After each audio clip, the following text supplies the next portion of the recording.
Hello lovely language learners, it's MORKSENSEI. Welcome to part 4 on my series about taking notes from lectures that are given in English. We've covered what tools to use and the verbal and non-verbal cues to pay attention to so that you know what is important to write. Please have a look at those videos if you haven't seen them yet. Today, we're going to talk about how to record your notes. Let's get to it. When you take notes from a lecture, it's a good idea to use a note-taking system that's been proven effective. In fact, there are many good systems available for you to use. Each system has pros and cons, good points and bad points. The system you decide to use will depend on your personal preferences. In this video, I'm only going to introduce 4 different systems that you can use. The outline method, the mind mapping method, the box and bullet method, and the Cornell method. The outline method is probably the simplest system. You just record the details of the lecture in a bullet list. Each main point is a top-level bullet, and underneath it, you can indent further and further as you add more details, examples, and specific information.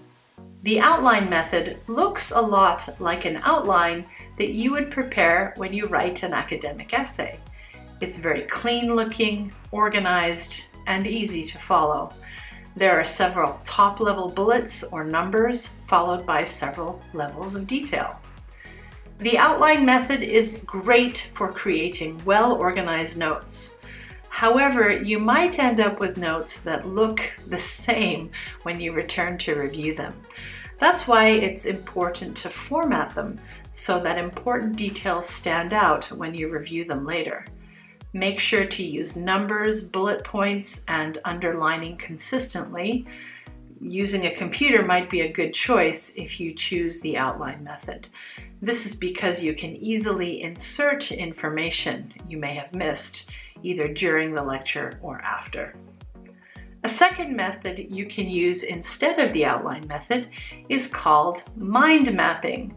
Mind mapping is a method used to brainstorm ideas when you're preparing an essay, but it's also a way to take notes during a lecture.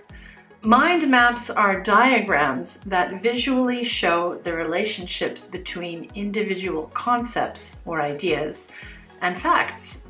Just like the outline note-taking method, mind maps are very organized and hierarchical, meaning they have different levels, but that's the only similarity. Outline style notes are linear, which means they progress in an order from the top of the page to the bottom, like a normal text. Mind maps, however, look more like trees or spider webs. To create a mind map, you write the main idea or concept in the middle of the page and then branch out into details. This method works really well on paper. However, there are many apps that you can use as well. In class, however, paper is probably much faster. The box and bullet method is my 4th example of a note-taking method you can use, and it's pretty simple. You draw a box for every main idea, and under each box you write supporting points that are written next to bullet points. I think it can look a bit like a PowerPoint presentation. The last note-taking system is called the Cornell Method, and it's the method that I recommend most. It was developed by a Cornell University professor called Walter Puck in the 1950s. He wrote about it in his book, How to Study in College. In the Cornell method, you divide your paper into 3 different sections: the cue column, the notes column, and the summary column. If you're using a computer app, you can do the same thing in a table you create in advance. During the lecture, you take your actual notes in the notes column. You can use any method you want here, but it could be the outline method that I talked about first in this video. As soon as possible, after class, in the Q section of your paper, you write questions you answered in your notes. This will be useful for you when you look at your notes later to review. Your questions will point you to the most important information and help you organize your thinking. The summary area is where you write your summary of the lecture. You should do this soon after the lecture is finished too.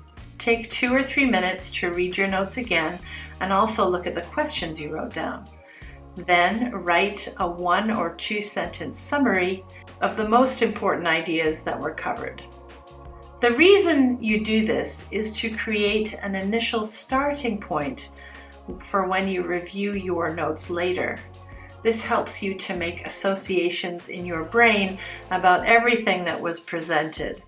It also helps you understand and to keep what you have learned in your brain for longer. So what's the best method? Well, it's your decision. I would recommend trying all of them to see what you like. It's possible that you might prefer to use one system for one class and a different system for another. This is because teachers have different teaching styles and the content that is covered can be quite different. Whatever system you choose, I do recommend that you revise your notes as soon as possible after class. Some people do this by writing out all their notes again in longer sentences. Other people might simply add more information to them. It's important to look at them to make sure you can understand them, however. It would be terrible if you looked at your notes right before a test and realized that you cannot understand what you wrote. I'll talk more about revising and reviewing in a later video. So now you know a few systems for taking notes. Regardless of whether you choose the outline method, mind mapping, the box and bullet method, the Cornell method, or any other method, writing in English while you listen is very difficult, even for native speakers. So how can you do this faster? Stay tuned for the next video. I'll share some symbols and abbreviations you can use to help you take notes more quickly. See you in the next session.